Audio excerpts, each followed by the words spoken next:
Chaque dimanche, c'est les cultes d'adoration dans tous nos sièges. Sassez et ressassez les temps forts de ces rendez-vous à Kinshasa et ailleurs dans Commentaires de l'adoration.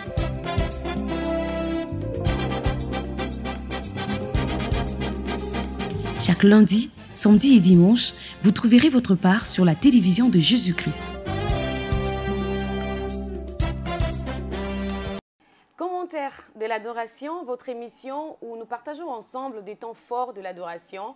Et pour cette adoration, bien sûr, pour ces numéros, nous parlerons de l'adoration du 23 juillet 2023. Shalom bien-aimés dans les Seigneurs, bienvenue à tous. Vous êtes sur CVV International. Je ne suis pas seule, bien sûr. Nous allons partager ces moments avec Papa Christophe Etenda. Shalom, Papa. Shalom, shalom, ma soeur Marlise Lusamba. Que Dieu te bénisse, Amen. Que Dieu vous bénisse également. Merci de votre attention, merci de votre fidélité. Et comme je viens de le dire tantôt, nous parlerons des temps forts et pour cette adoration, ce sont des temps très forts d'ailleurs que nous allons partager très bientôt si vous restez avec nous. Nous allons commencer par les témoignages de nos frères qui sont venus du Congo, Brazzaville, mais également l'accueil chaleureux réservé par le peuple de Dieu ici à Kinshasa, des délégations venues à l'occasion de la méga retraite de la JCC. Voilà un accueil chaleureux, hein. On en parlera, ça sera en deuxième position. En troisième position, on va rendre hommage à notre Dieu pour l'élévation qu'il a daigné accorder à une messagère de Jésus, CFMC ici Kinshasa, qui est promue générale de brigade au sein de la police nationale congolaise. Quatrièmement, le dernier temps fort, nous parlerons du message du jour qui a été délivré par la messagère de Jésus, Maman Aksa Olangi Kaseya. Et donc, vous espérons très bien installés si vous ne l'avez pas fait. En tout cas, je vous conseille de les faire et de vous sentir très à l'aise en notre compagnie. Je l'ai dit, nous allons commencer par les témoignages de nos frères et sœurs. Il y a 2 JCC qui ont témoigné par rapport à leur obtention des diplômes.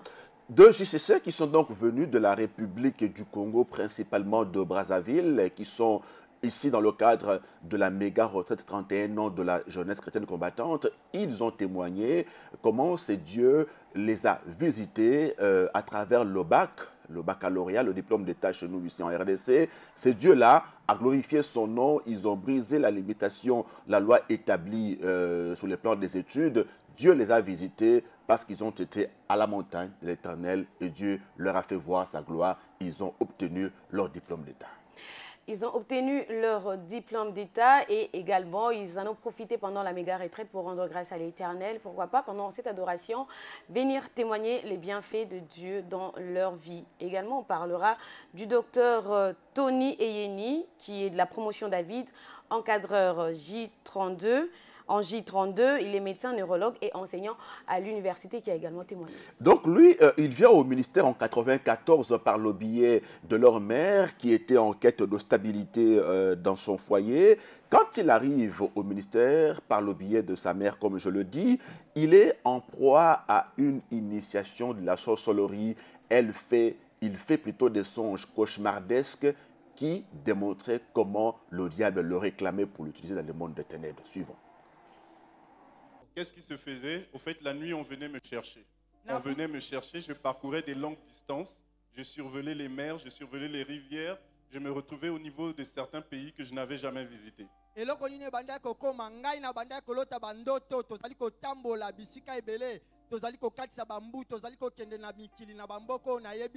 Petit que j'étais, ces songes étaient plus ou moins comme des cauchemars pour moi. Toute une nuit, vous rêvez, petit que vous êtes en train de voyager, de survoler des mers et tout ça. Quelqu'un vient vous prendre le matin, ça paraît un peu bizarre.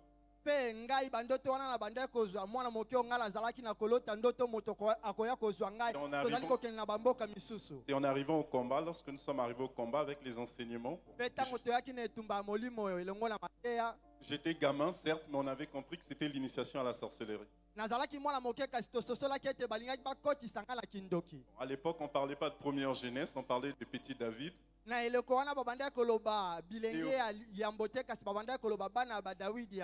Et au petit David, donc on nous faisait répéter des prières. Des prières de renoncement. En tout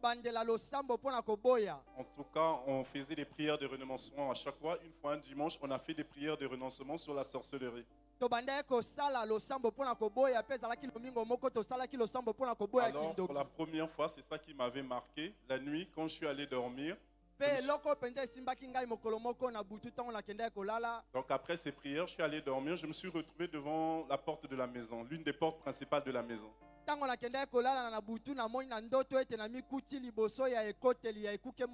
J'ai vu quelqu'un plus ou moins descendre du ciel, venir me chercher. Alors cette personne, lorsqu'elle est arrivée, elle a traversé la porte sans l'ouvrir.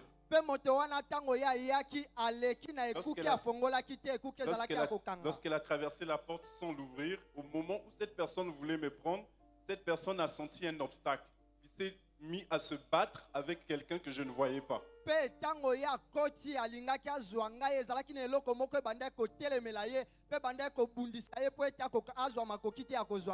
Cette personne l'avait bien battu. Là où j'étais, petit que j'étais, j'ai même eu pitié de la personne qu'on était en train de frapper. Mais je n'avais pas vu la personne qui l'avait frappé. Depuis ce jour-là, dès qu'il a frappé, je me suis réveillé, j'ai sursauté. Mais depuis ce jour-là, on n'est plus jamais venu me chercher la nuit.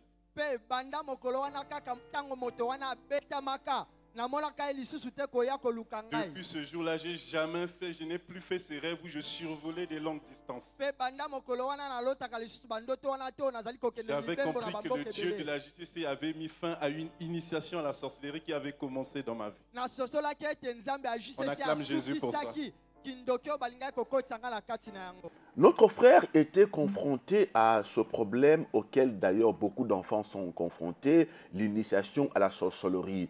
Il en prend conscience dans ce ministère et voilà qu'il s'engage au combat, il est entraîné au combat spirituel, Dieu exerce ses mains au combat, il renonce à la sorcellerie et voilà qu'il a une révélation formidable au cours de laquelle une personne vient le chercher justement pour ce voyage de sorcellerie, mais entre lui et la personne qui était venue le chercher, il y a eu un homme invisible, sûrement l'ange de Dieu, qui a lutté pour lui, qui a empêché qu'il soit amené dans la sorcellerie. Et depuis ce jour-là, Dieu a manifesté sa gloire. Les ténèbres ne régneront pas toujours. Les ténèbres ne régneront pas toujours. Si petit, venant au ministère à travers sa maman et dans les renoncements, l'Éternel lui fait vraiment grâce d'obtenir, je veux dire, sa toute première délivrance au sein du ministère chrétien du combat. Parce qu'il a pris conscience. Hein, voilà, il n'est pas venu comme d'autres enfants qui viennent et qui ne réalisent pas le pourquoi de leur présence au combat. Lui, il savait qu'il était aux prises, aux songes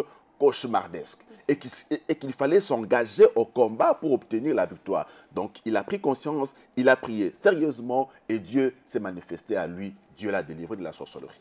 Eh bien, chemin faisant, dans son parcours, il devient étudiant en médecine et là, il tombe sérieusement malade. Oui, il tombe sérieusement malade. En 3e année de médecine, il est allé en stage, comme l'université le recommandait, au village. Et là, il fait une infection sévère qui l'a plongé dans le coma pendant une semaine. Suivant. Je suis tombé gravement malade. J'ai commencé à prier le Dieu de la JCC.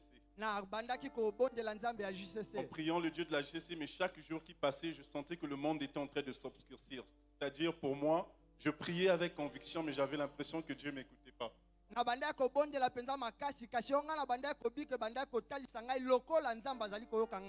Et j'étais très loin puisque j'étais habitué d'être avec mes frères et sœurs, mes parents à Brazzaville. Mais là, mes frères et sœurs n'étaient pas avec moi, mes parents n'étaient pas avec moi. J'étais avec des amis et je me retrouve gravement malade.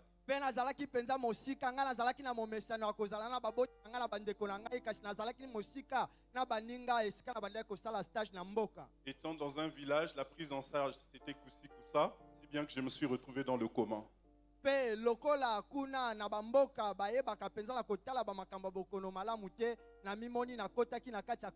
J'ai passé une semaine dans le coma. Médicalement, c'était une infection sévère, un sepsis sévère. Une infection. Par la grâce de Dieu, quand je sors du coma, mais le problème c'est que quand je suis sorti du coma, j'avais oublié certaines choses.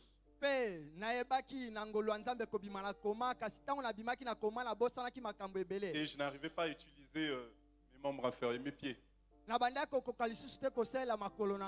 C'était difficile pour moi. Et c'était une situation grave pour notre faculté de médecine parce que c'était notre faculté qui nous avait envoyés là-bas.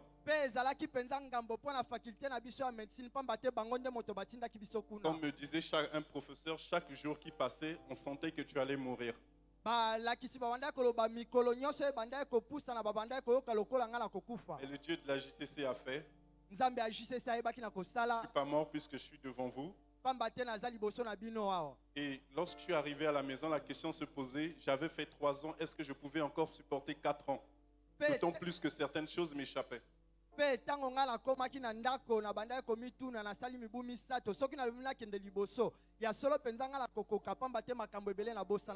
J'étais dans la chambre, je me suis mis à prier. Et pendant que j'étais en train de prier, je ne sais pas comment vous le décrire. Mais c'est comme si on avait ouvert ma tête. Et il y a quelqu'un qui est venu remettre tout ce que j'avais oublié. Tout d'un coup, tout ce que j'avais oublié est revenu. J'ai loué le Dieu de la JCC. Et ensuite, dès que j'ai fini de prier, tout est revenu. Je me suis levé et j'ai commencé à marcher. Et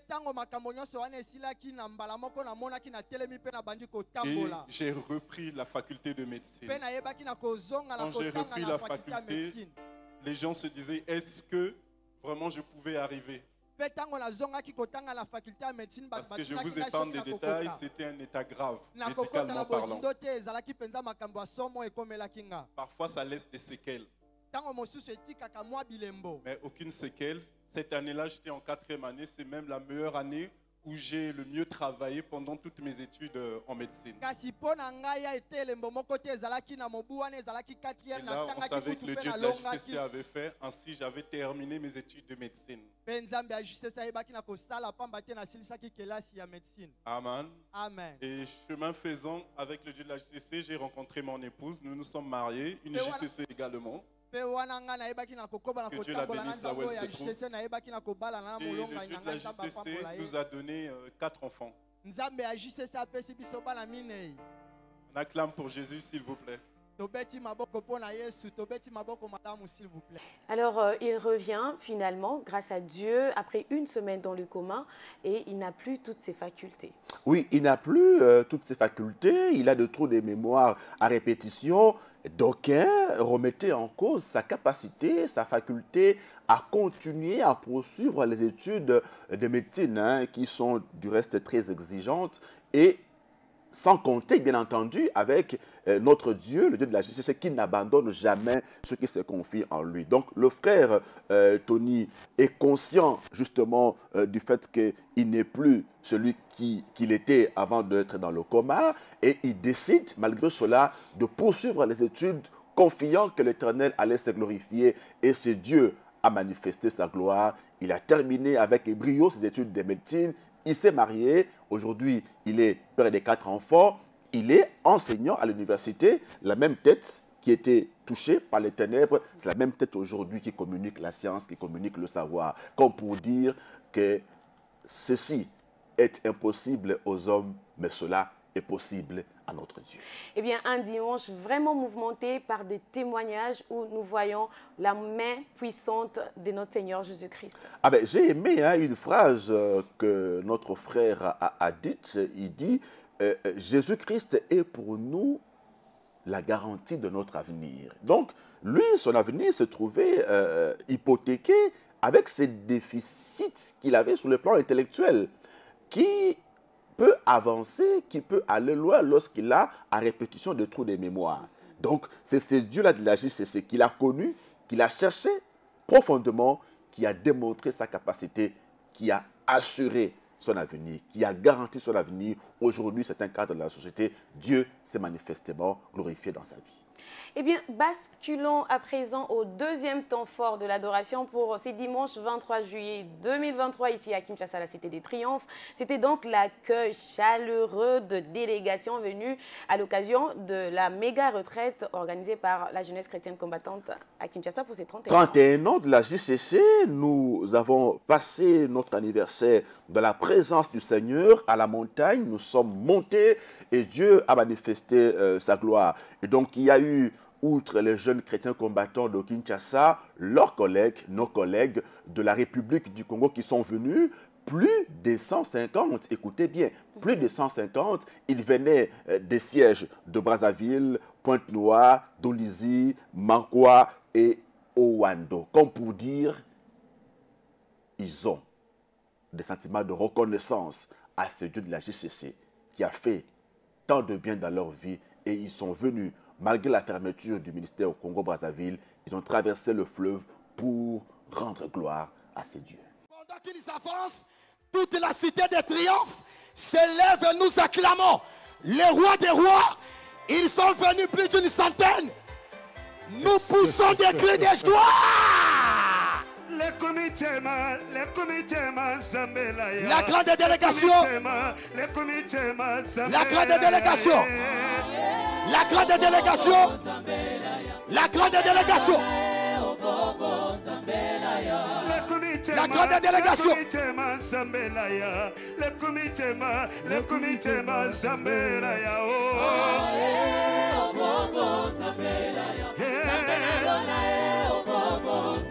Ce soir,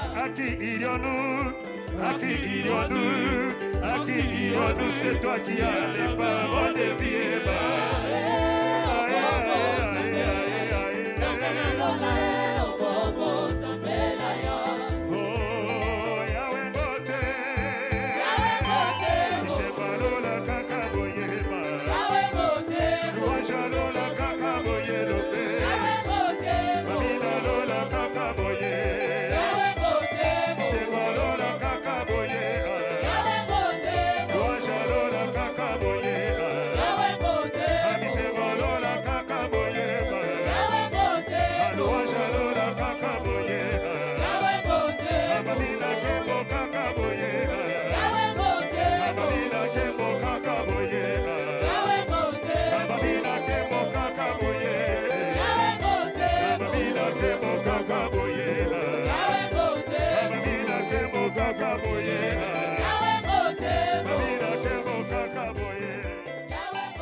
Que c'était beau ces moments d'accueil de la délégation, la grande délégation d'ailleurs du Congo-Brazzaville, comme la Bible le dit, il est doux et agréable pour le frère de demeurer ensemble. Et c'est ce qui a été le cas pour ces moments à l'adoration. Et je suis sûre et certaine que nos bien-aimés du Congo-Brazzaville se sont emballés de bien de bénédictions. Nul ne vient à Dieu, sincèrement, il rentre comme il était venu. Occasion vraiment ici pour nous de saluer l'engagement des responsables de la JCC qui se sont impliqués au niveau du Congo-Brazzaville pour que cette délégation-là arrive. Bientôt, ça fera une année que le ministère n'est plus opérationnel en République du Congo, mais voir plus de 150 jeunes s'est mobilisés comme un seul homme pour venir adorer le Seigneur avec nous à Kinshasa. Ceci démontre à suffisance que le Dieu de Papa et Maman Olangi a transformé et conquis les cœurs en République du Congo et que ces cœurs sont restés fidèles et loyaux à ces dieux-là comme Papa Alain Gabriel Olangi aime bien le rappeler. Il y a eu également l'accueil de la délégation des Maloukou. Ah oui, Maloukou, environ 50 jeunes chrétiens combattants qui sont venus aussi adorer, célébrer l'an 31 de la JCC ici à la Cité des Triomphes. Il faut d'abord dire qu'à Kinshasa, nous avons 4 sites de prière. La Cité des Triomphes, la résidence Victoire, le site de l'UPN et le site de Mahanaïm City où on passe. Alors, Maloukou, c'est l'une des 24 communes de la ville-province de Kinshasa. Maloukou, à elle seule, occupe plus de 60% de l'étendue de la ville de Kinshasa. Et donc, c'est à 60 km du centre-ville de Kinshasa. Et là, nous avons un siège qui fonctionne en plein régime. Et pour l'anniversaire de la JCC, ces jeunes sont venus chercher la face de Dieu. Regardez comment nous les avons accueillis le dimanche.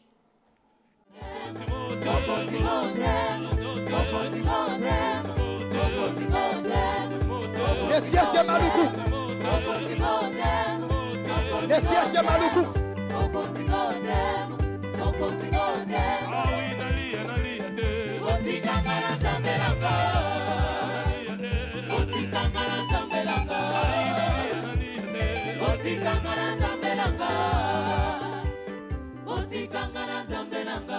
Merci. Maluku, que le Seigneur vous bénisse. Est-ce que Kinshasa peut recevoir Maluku? Est-ce que Kinshasa peut accueillir Maluku? C'était donc la délégation, la grande délégation des Maluku, venue également à la Cité des Triomphes afin de participer à la méga retraite de la jeunesse chrétienne combattante à l'occasion de ses 31 ans d'existence. J'espère en tout cas, et je crois d'ailleurs, que chacun d'entre eux est comblé et surtout rempli des bénédictions de la part de notre Seigneur Jésus-Christ. On bascule à présent à un autre temps fort de l'adoration, un événement très heureux au sein du ministère chrétien du combat spirituel ici à la Cité des Triomphes. C'est donc la nomination de la messagère de Jésus-Christ à la tête de la province de Kwilu. Il faut inscrire cela dans le cadre de ce que Papa Alain Gabriel Olangui appelle la continuité en marche, une messagère de Jésus qui est parmi les responsables de la sécurité ici à la Cité des Triomphes, maman Angèle Yambonga, du vivant de parents. Elle était major. Après le départ de parents pour la patrie céleste, elle est devenue colonel. Et quelques temps après, donc il y a peu, elle est maintenant générale de brigade à la police nationale congolaise. Et Papa Alain Gabriel Olangui l'a fièrement présenté pour la seule gloire de Jésus-Christ de Nazareth, le Dieu de Papa et Maman Olangui. Suivons. Où sont les mbambana yeso? Mbambana yesu boza wapi? Où sont les mbambana yeso? Manifestez la joie et l'amour. Ataba figi, ataba choli biso se mbambana yesu. Come on. Ataba choli, ataba figi biso se mbambana yesu. Mbamba.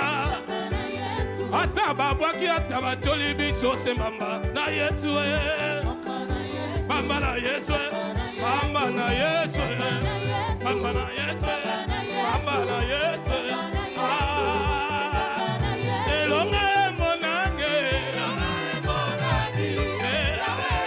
Tombola, tombola. Elonga monange.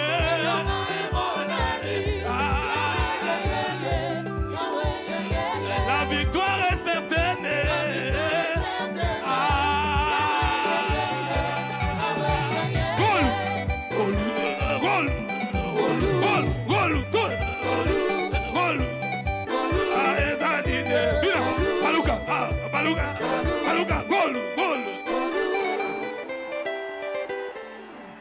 La victoire est certaine à la montagne. Où irions-nous? À qui irions-nous? Maman Angèle, Maman Angèle, où y a-t-il? Alléluia. Amen, amen, amen, amen, amen. Alléluia. Amen.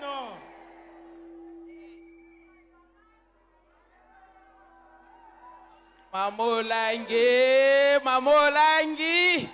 Je me rappelle de Maman Olangue.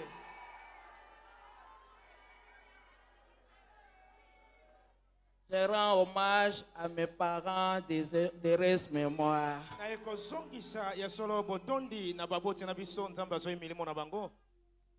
Merci pour le sacrifice que Maman Olangi a salaki pour biso ba oyo to zalaboyi. Merci pour le sacrifice qu'avait fait Maman Olangi pour que nous autres nous soyons ce que nous sommes aujourd'hui. Na mati awa na lati teni kaka pona la kisabino ke esika bozali eza esika malamu. Je suis monté ici avec ma tenue militaire pour vous montrer que l'endroit où vous êtes, c'est un bon endroit.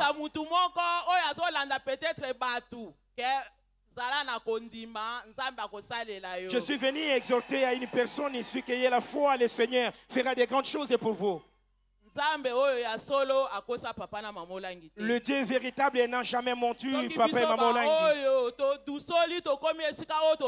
Sur nous autres, on a percé, on est arrivé là où nous sommes maintenant. C'est pour vous dire que le Seigneur est ici. L'élévation ne vient ni de l'Orient, ni de l'Occident, mais elle vient de l'Éternel, comme le dit la Bible, et comme c'est le cas de notre maman Angèle Yambonga. Ah oui, hein, Dieu a manifesté sa gloire parce qu'elle est maintenant commissaire provinciale à Kwilu. Kwilu, c'est l'une de 26 provinces de la République démocratique du Congo dans l'ancien Bandundu. Et voilà comment c'est Dieu a manifesté sa gloire par cette élévation. Et nous bénissons l'Éternel des armées parce qu'il a honoré encore la loyauté, la fidélité des mamans Angèle, qui est toujours là, toujours fidèle à son poste. Et Dieu a glorifié son nom. Et nous avons la foi qu'elle va monter davantage, selon que la Bible dit, voici mon serviteur prospérera, il montera, il se levera bien haut. À la montagne de l'Éternel, il sera pourvu. C'était donc les thèmes pour ce dimanche 23 juillet 2023. Et l'exhortation était donc donnée par notre maman Aksa Kasseya-Olangui, coordinatrice générale de la JCC. Et donc, ça a coïncidé avec son anniversaire. Nous lui souhaitons un joyeux anniversaire. Maman Aksa qui a d'emblée tenu à signifier que ce thème, celui de l'adoration du dimanche, s'inscrivait dans le prolongement du thème de la retraite de la JCC pour dire que lorsque nous montons à la montagne de l'Éternel, nous voyons sa face, la face de Dieu, la gloire de Dieu procède de sa pourvoyance. Donc, à la montagne de l'Éternel, il sera pourvu, oui, parce que nous verrons la gloire de Dieu. Et elle a très bien dit que c'est la conséquence logique du thème de la retraite de la JCC. Vous comprenez donc avec moi, c'était les 4e temps forts de l'adoration. La servante de Dieu a commencé par nous situer par rapport à la portée de la montagne. Elle a voulu que nous comprenions ce qu'on entend par la montagne de l'Éternel. Elle a fait allusion à l'église corps du Christ. Parlant de Mont Morija, elle a voulu que nous saisissions montagne comme étant une église, comme étant un ministère, et en l'occurrence le ministère chrétien du combat spirituel. Suivons ensemble cet extrait, on se retrouve juste après. Va au pays de Morija. Et quand tu vas arriver là-bas, tu vas monter dans l'une des montagnes. Étant donné que nous, on ne fait pas la théologie au ministère, j'ai voulu un peu comprendre c'est quoi Morija. Je suis allé lire.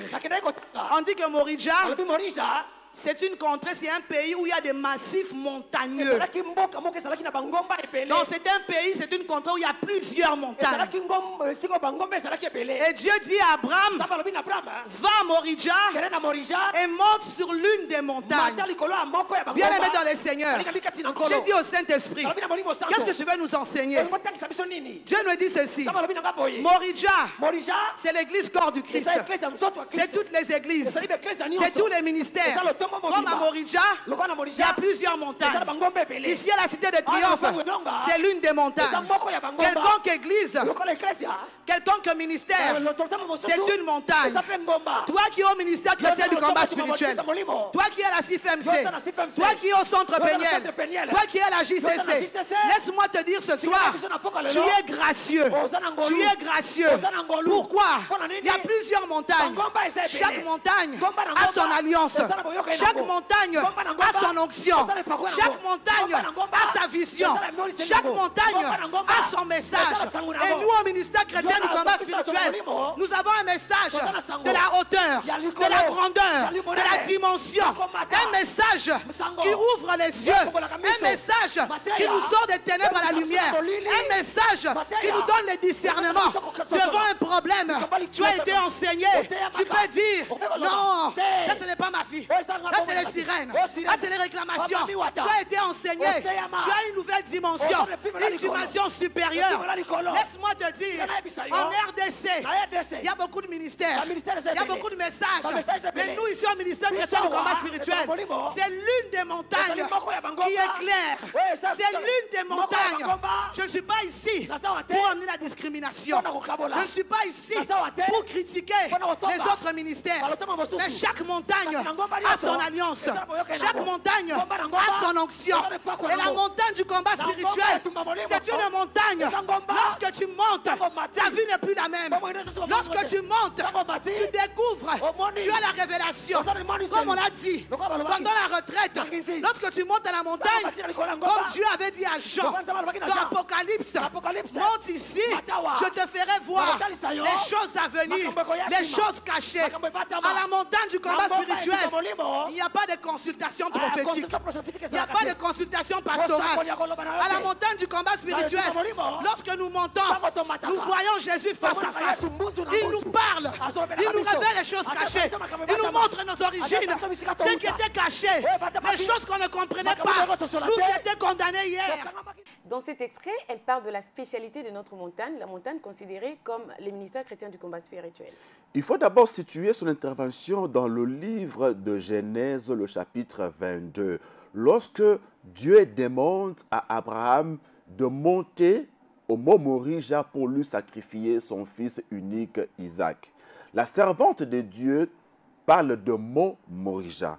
Mont Morija, il faut comprendre, un assemblage des montagnes. Et Abraham va justement sur la montagne indiquée, comme Papa Olangui l'avait enseigné un jour. Et donc, mont Morija, c'est l'église corps du Christ. Et dans l'église corps du Christ, donc dans ce mont, il y a plusieurs montagnes. Et le ministère chrétien du combat spirituel est parmi ces montagnes-là. Et la servante de Dieu nous fait comprendre que nous avons la grâce de la part du Seigneur de nous retrouver sur cette montagne spéciale qui n'aborde pas les choses dans le sens d'amener le chrétien devant son pasteur ou devant son prophète, mais cette montagne fait en sorte que chaque chrétien se trouve devant l'Éternel lui-même. Comme Jacob à Péniel, que chacun de nous voit Dieu face à face pour que son âme soit sauvée. Notre montagne a la particularité d'être ce haut lieu de grande portée spirituelle qui nous permet d'avoir des révélations sur nos vies et d'obtenir la délivrance partant de notre communion directe avec le Seigneur Jésus-Christ de Nazareth. Maman Aksakaseya, elle précise dans son exhortation comment on doit monter justement à la montagne. C'est très important comment monter à la montagne et surtout avec qui monter à la montagne. Suivons d'abord un extrait. Nous sommes nombreux. Nous sommes nombreux. Nous Nous voulons monter. Maintenant, Abraham, quand il veut monter, il y avait ses serviteurs. Il a dit non, vous restez. Amati et Moko. Il est monté seul. Qu'est-ce que ça veut dire? Si tu veux bien monter, pour pour arriver, pour avoir l'objectif, des fois dans la vie, il faut se séparer des personnes qui peuvent t'embrouiller, pour ne pas bien chercher la délivrance. Il faut mettre de loin toutes les personnes qui veulent t'amener la confusion, t'amener les critiques pour la distraction. Pendant qu'on monte, faites comme si vous parlez à deux. Parlez vous deux. Vous aussi vous parlez. Au lieu de monter, au tikinan. Tu laisses. Bon le baninho. Maman on a pinza. Il exagère. Non, c'est trop. Tikia. Tu as terminé ici. Ozaki na méga retraite. Tu étais à la méga retraite. Au moment qui frère on a modéré. Tu as vu les frères là comme il a modéré. Ça qui peut bien te. C'est ça qui est bien te. Tu es en train de perdre l'objectif. Au lieu de monter, tu es distrait. Tu regardes à gauche et à droite. Tu es en train de suivre les critiques. Tu es en train de suivre à gauche et à droite. Tu viens à la JCC. Tu critiques les encadreurs. Tu critiques tout le monde. Tu es distrait, bien aimé. Fais comme Abraham. Abraham, quand il est arrivé, il avait des instructions. Dieu lui a dit monte. Il a regardé les serviteurs. Il a dit ce qui va se passer là-bas. Ceux qui n'ont qu'un bateau, si je monte avec ces gens, ils vont me décourager.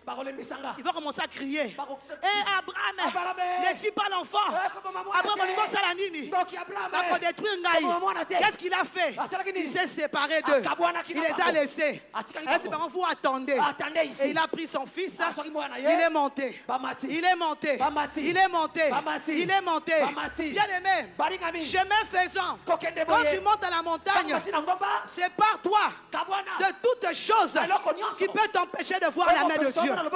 Sépare-toi. Laisse-les.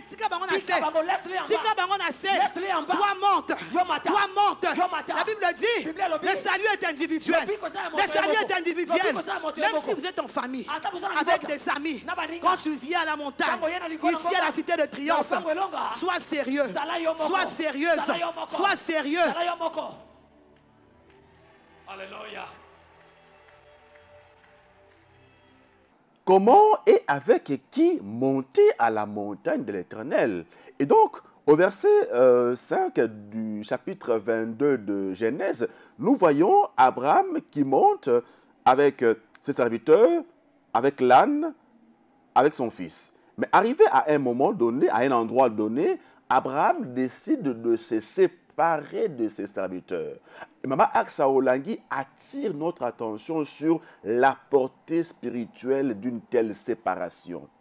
Abraham ne devait pas se faire accompagner des personnes qui représenteraient un empêchement pour lui au moment de l'offrande. Donc Abraham avait compris que ses serviteurs n'étaient pas concernés par l'objectif que lui poursuivait au niveau de la montagne pour offrir à Dieu le sacrifice.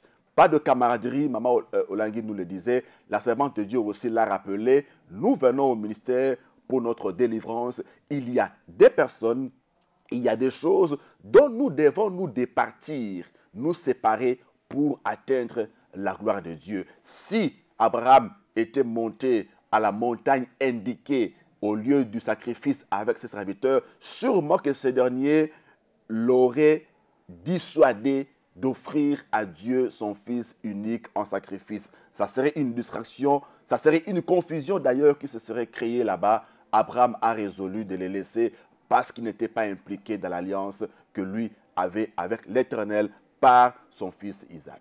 Lorsque nous venons au ministère chrétien du combat spirituel, on doit également nous débarrasser ou sinon nous séparer de tout ce qui peut nous empêcher d'avoir notre délivrance. Par exemple, les critiques, les murmures, les on-dit et tout ce qui va avec, comme c'était bien sûr le cas d'Abraham avec ses serviteurs. Il s'est dit c'est séparé d'eux parce que certainement il l'aurait empêché de pouvoir offrir ses sacrifices à l'Éternel ou sinon de respecter et d'accomplir la volonté de Dieu. Le serviteur d'Abraham pourrait représenter ce que nos parents appelleraient la deuxième voix.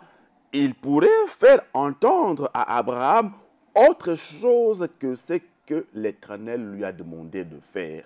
Maman Aksakaseya Olangi nous demande d'être sérieux avec nous-mêmes dans notre marche vers la délivrance. Parce que nous sommes là à la montagne de l'Éternel et nous devons avoir une attitude conséquente. Nous départir, nous séparer des personnes, des choses qui peuvent nous distraire et qui risquent de ralentir notre marche vers l'objectif final qui est la délivrance, le salut de notre âme.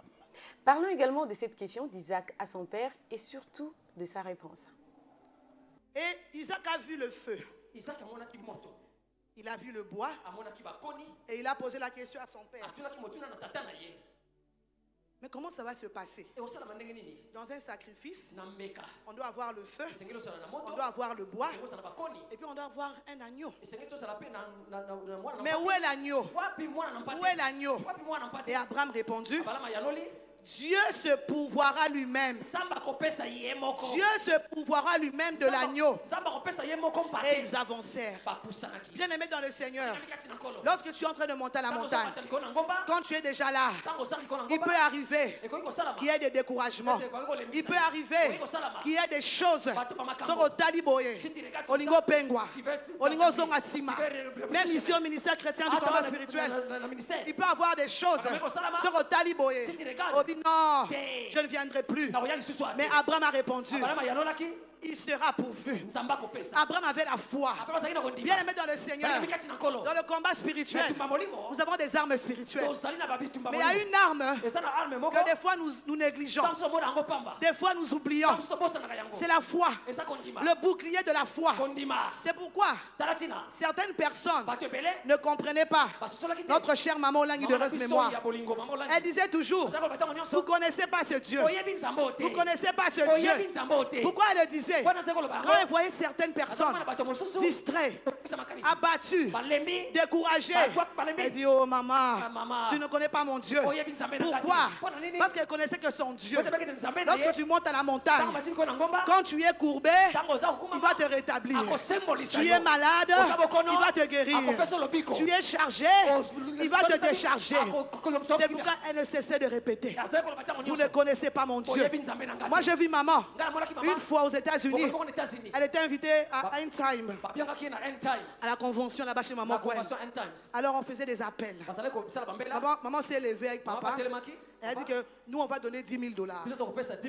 Et quand maman avait témoigné après, elle avait dit qu'à ce moment-là, elle n'avait pas l'argent.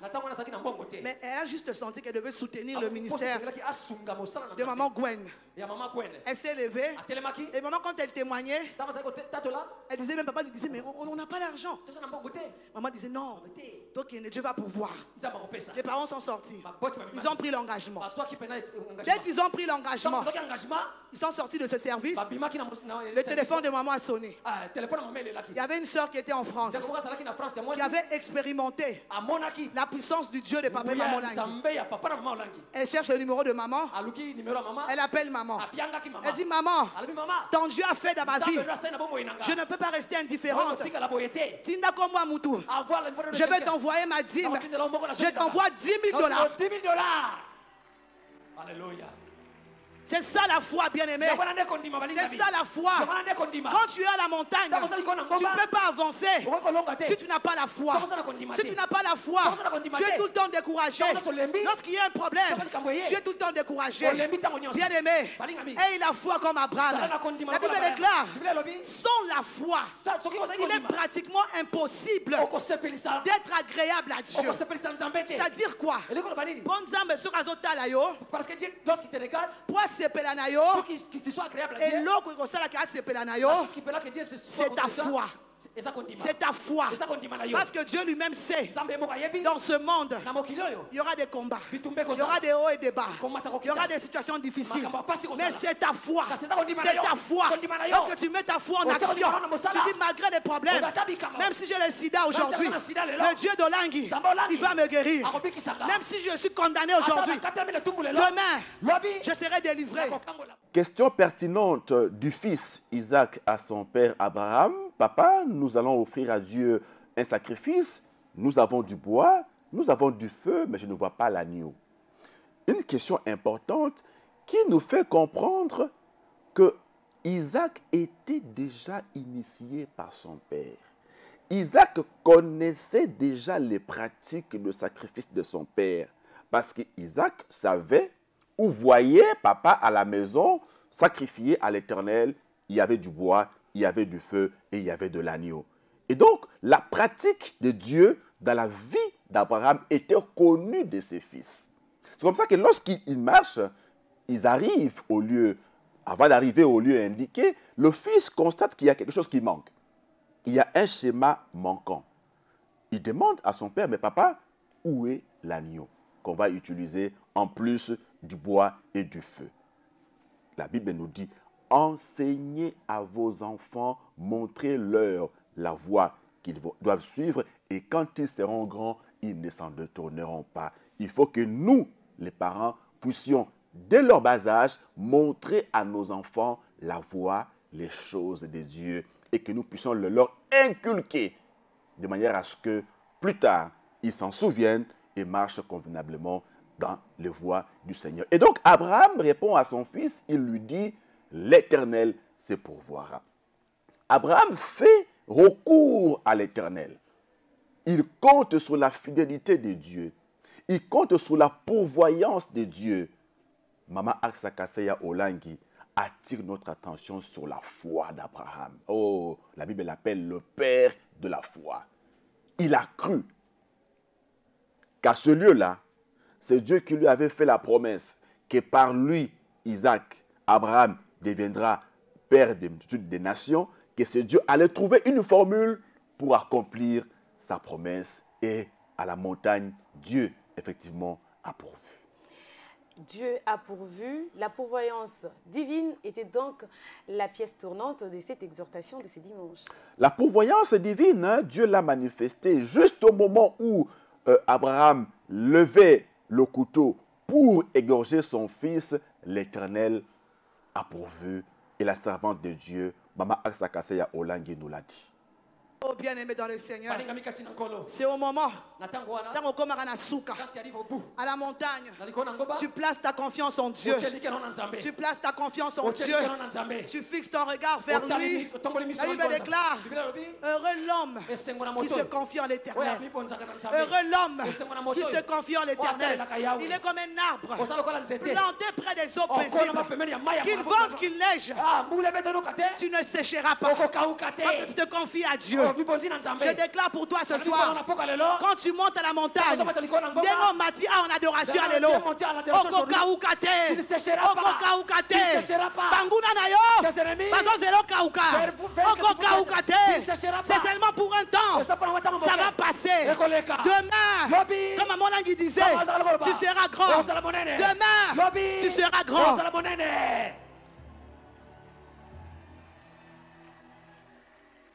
Il est arrivé au bout.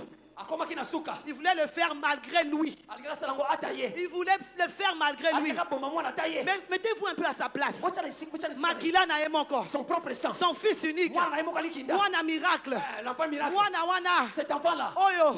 Après plusieurs années de stérilité, Zamba Pambolié, le même enfant-là, pour les sacrifier. Oh, bien aimé dans le Seigneur. Attends, comme une asuka. Ça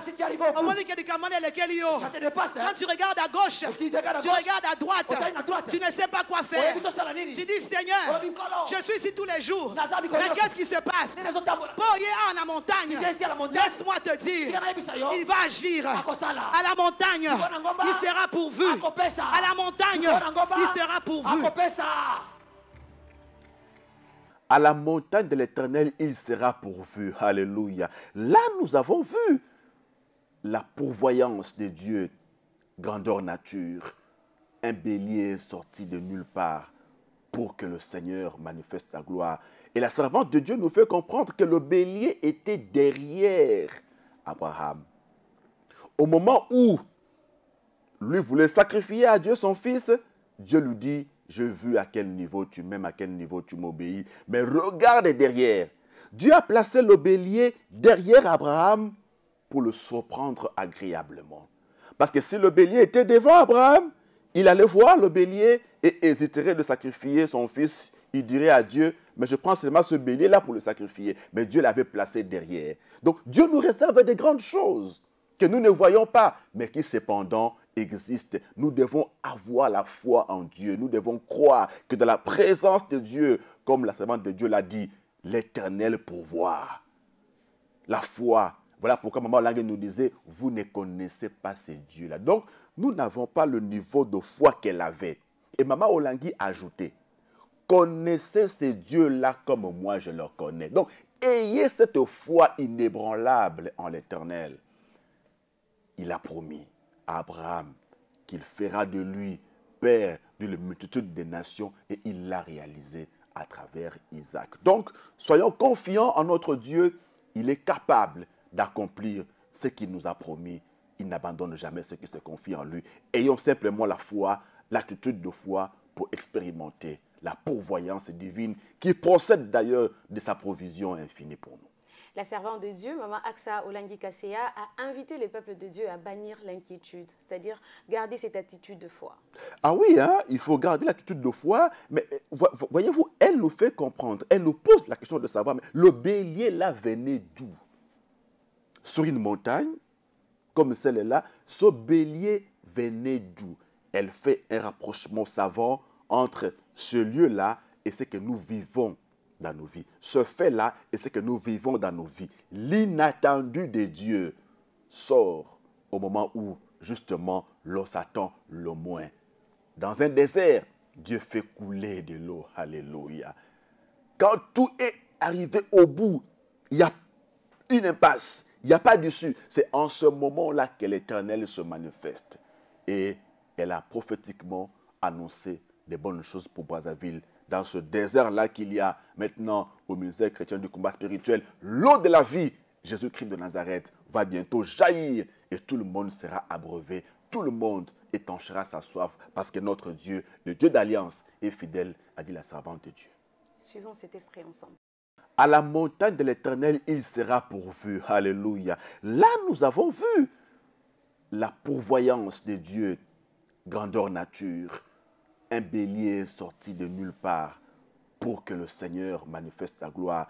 Et la servante de Dieu nous fait comprendre que le bélier était derrière Abraham. Au moment où lui voulait sacrifier à Dieu son fils, Dieu lui dit, je vu à quel niveau tu m'aimes, à quel niveau tu m'obéis, mais regarde derrière. Dieu a placé le bélier derrière Abraham pour le surprendre agréablement.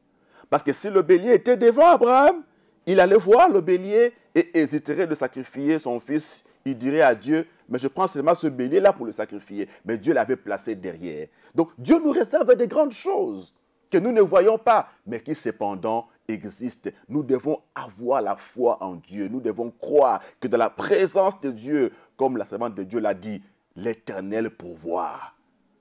La foi. Voilà pourquoi Maman Olangue nous disait, vous ne connaissez pas ces dieux-là. Donc, nous n'avons pas le niveau de foi qu'elle avait. Et Maman Olangue a ajouté, connaissez ces dieux-là comme moi je leur connais. Donc, ayez cette foi inébranlable en l'Éternel. Il a promis à Abraham qu'il fera de lui père d'une multitude de nations et il l'a réalisé à travers Isaac. Donc, soyons confiants en notre Dieu. Il est capable d'accomplir ce qu'il nous a promis. Il n'abandonne jamais ceux qui se confient en lui. Ayons simplement la foi, l'attitude de foi pour expérimenter la pourvoyance divine qui procède d'ailleurs de sa provision infinie pour nous. La servante de Dieu, Maman Aksa Olangue Kasseya, a invité le peuple de Dieu à bannir l'inquiétude, c'est-à-dire garder cette attitude de foi. Ah oui, hein, il faut garder l'attitude de foi, mais voyez-vous, elle nous fait comprendre, elle nous pose la question de savoir, mais le bélier là venait d'où? Sur une montagne, comme celle-là, ce bélier venait d'où? Elle fait un rapprochement savant entre ce lieu-là et ce que nous vivons dans nos vies. Ce fait-là est ce que nous vivons dans nos vies. L'inattendu de Dieu sort au moment où, justement, l'on s'attend le moins. Dans un désert, Dieu fait couler de l'eau. Alléluia. Quand tout est arrivé au bout, il y a une impasse, il n'y a pas d'issue. C'est en ce moment-là que l'Éternel se manifeste. Et elle a prophétiquement annoncé des bonnes choses pour Brazzaville. Dans ce désert-là qu'il y a maintenant au ministère chrétien du combat spirituel, l'eau de la vie, Jésus-Christ de Nazareth, va bientôt jaillir et tout le monde sera abreuvé. Tout le monde étanchera sa soif parce que notre Dieu, le Dieu d'alliance, est fidèle, a dit la servante de Dieu. Suivons cet extrait ensemble. Philippiens 4, 6, ne vous inquiétez de rien, mais en toute chose, faites connaître vos besoins à Dieu par des prières et des supplications. C'est-à-dire dans toutes les situations où on se trouve, peu importe la gravité des situations, tout ce qu'on a à faire, si on a la foi en nous, on a à s'inquiéter absolument de rien puisque Jésus-Christ est avec nous. N'ayons pas martel en tête, n'ayons pas de soucis, comme on le dit. Dans Matthieu 6, le Seigneur nous pose la question de savoir qui parmi nous, par ses inquiétudes, peut ajouter une coudée à la durée de sa vie. Autrement dit, lorsque nous nous inquiétons, nous réduisons la durée de notre vie. La servante de Dieu, en tant que médecin, a donné une explication assez scientifique, assez médicale, qui montre le caractère nocif des soucis sur notre organisme. Le manque de foi s'extériorise justement par des inquiétudes. Lorsqu'on a foi en Dieu, on n'est pas inquiet, on n'est pas agité. Ça nous renvoie à l'image de Jésus dans la barque avec ses disciples. Lorsque la tempête s'est levée, lui, il dormait paisiblement parce qu'il avait la foi qu'il n'allait pas mourir avant d'avoir accompli sa mission. Mais les autres étaient agités. Ils ont commencé à le réveiller, Ils étaient inquiets parce qu'ils n'avaient pas de foi. Donc, la servante de Dieu nous demande de ne pas nous inquiéter de ce qui est censé nous préoccuper, mais en toute chose, de faire connaître nos besoins à l'Éternel avec la foi qui est, comme elle l'a dit, le bouclier qui nous protège contre les traits enflammés du monde des ténèbres. Et elle a donné son témoignage qui a d'ailleurs solidifié la foi de chrétiens. Ah, un témoignage éloquent, parce que souvent, on est prompt à témoigner des victoires, à témoigner des réussites, mais là, la servante de Dieu, sans gants, elle a parlé clairement de cet échec-là, de cette défaite-là, mais Dieu seul sait ce qu'il y a derrière, ce que l'on peut considérer comme échec, comme défaite. Suivons. Moi que vous voyez ici, il y a 3-4 mois passés, j'étais enceinte. J'étais très contente. Je bénissais le Seigneur. J'étais dans la joie d'avoir une deuxième grossesse. Et la grossesse évoluait bien. J'ai commencé mes consultations.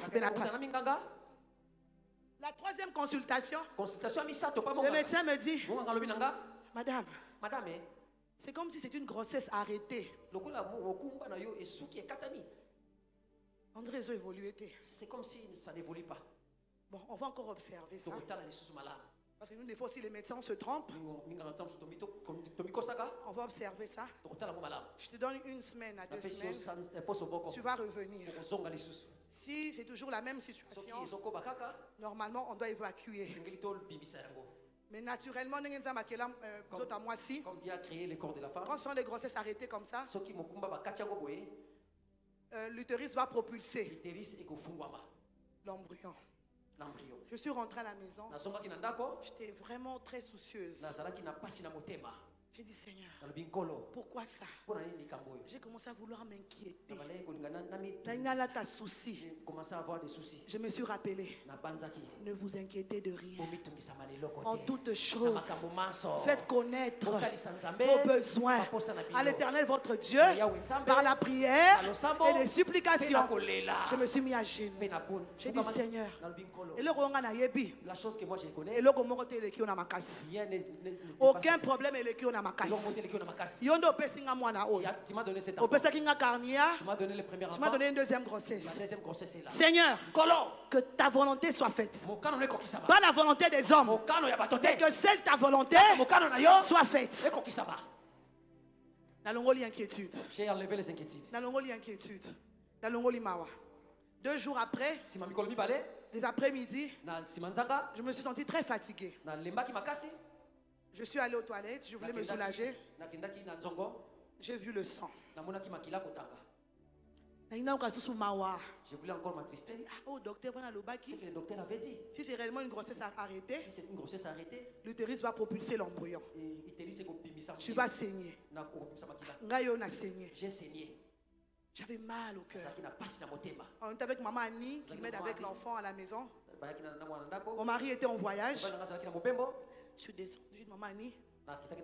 Je vais à l'hôpital. Restez avec l'enfant, mettez-moi en prière. On est à l'hôpital, j'ai appelé mes soeurs, mes frères. Je les ai informés, je dis, soyez en prière. Je suis parti à l'hôpital. Je suis arrivé, on a appelé le médecin. Ils ont constaté et ils ont vraiment vu que c'était fini. L'embryon était déjà en train de partir. Ils m'ont fait de la salle d'opération, j'ai prié. Avant qu'elle commence, qu'est-ce que j'ai fait? J'ai adoré Dieu.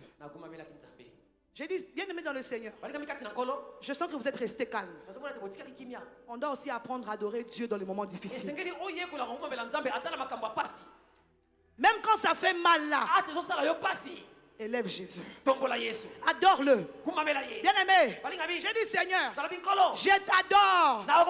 Comme les frères a chanté. Les enfants tu m'as donné Carnia. Grossesse. La deuxième grossesse est là. Même si ça n'a pas marché. Je sais. Le diable a déjà échoué. Cet utérus qui a déjà porté un premier enfant portera un deuxième, un troisième. Si l'ennemi a fait ça pour me fatiguer, pour me décourager, je ne serai pas inquiète.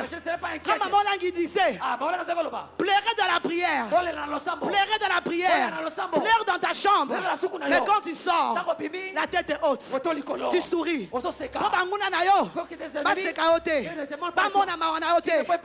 L'opération s'est bien passée. Je suis sorti. On a adoré Dieu avec mon mari. Il m'a encouragé. Adorant Dieu. Ce que nous savons, il va agir.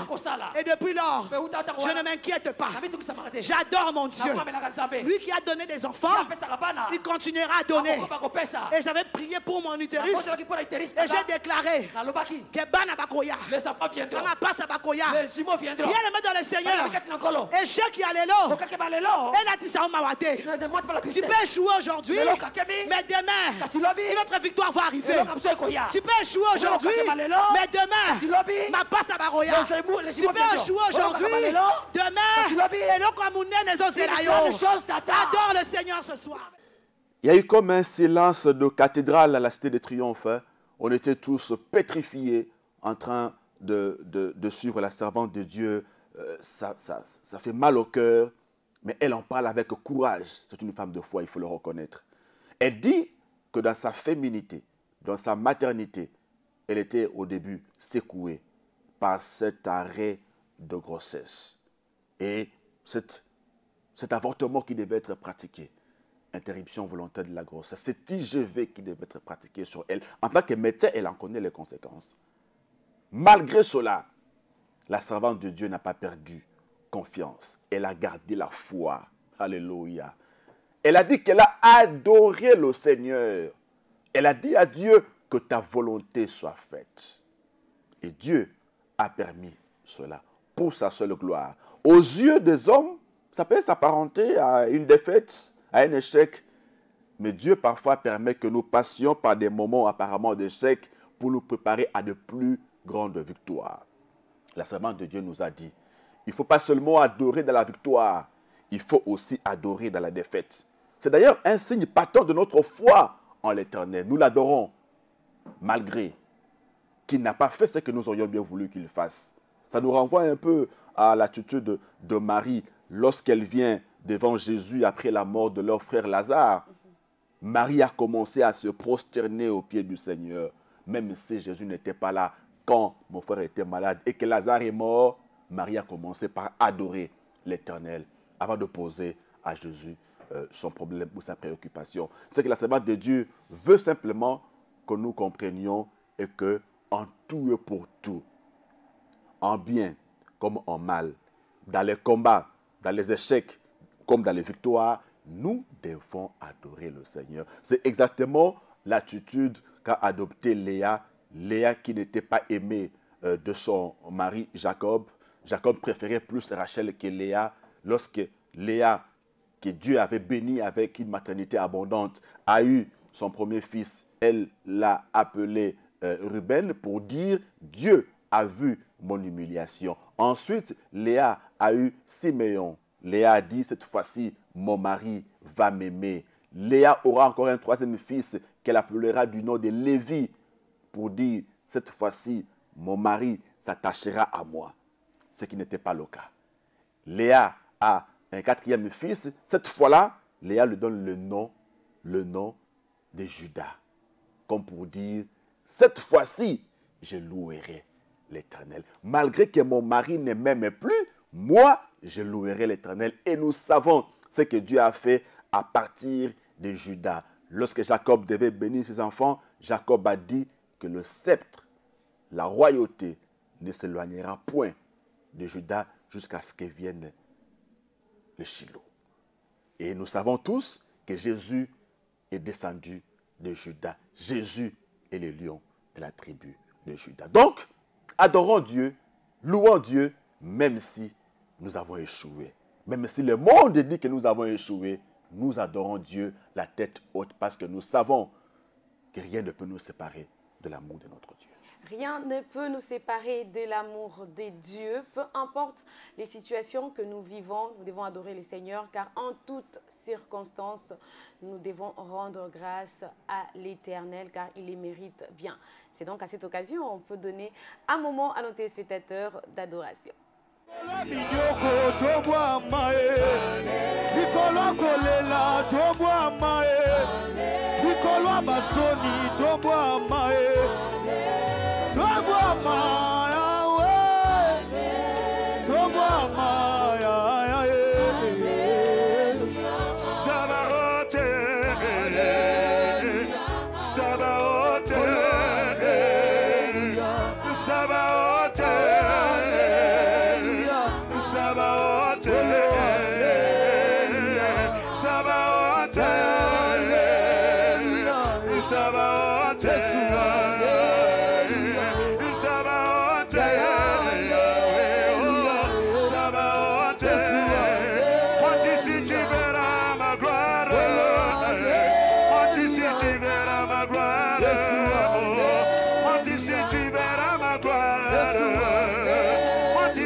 Ici tu verras ma gloire. Ici tu verras ma gloire. Toya kotombolo Yeshua. Toya kotombolo Yeshua. Toya komatiso Yeshua. Toya komatiso Yeshua. Toya kotombolo Yeshua. Toya kotombolo Yeshua. Toya komatiso Yeshua. Oh, nous avons adoré le Seigneur en esprit et en vérité. Chacun de nous a adoré surtout ce témoignage de la servante de Dieu qui est venue rajouter une amplitude spirituelle importante à notre foi en Dieu. Nous l'avons adoré sur sa sainte montagne, la cité de triomphe. Nous l'avons adoré malgré nos fardeaux, malgré nos problèmes, malgré nos défis, malgré nos challenges. Nous l'avons adoré parce que nous savons que nous sommes sur sa montagne. Nous sommes montés sur sa montagne et nous avons décidé d'y demeurer. Parce qu'une chose est de monter, une autre est de demeurer. Nous demeurons sur la montagne de Dieu dans sa présence avec foi. Nous l'adorons, nous le célébrons, nous le louons parce que nous savons que sa pourvoyance est là. Amen. La pourvoyance de Dieu est là et sa provision nous accompagne en tout et pour tout. N'ayons donc pas d'inquiétude. Celui qui a fait la promesse est fidèle et celui qui le fera. Amen. Alors, c'est dans cette atmosphère que nous allons vous quitter pour vous retrouver la semaine prochaine avec un nouveau numéro, toujours dans les commentaires de l'adoration. En attendant, portez-vous bien chez vous et surtout passez une excellente semaine. Ne vous inquiétez de rien, Dieu pourvoira.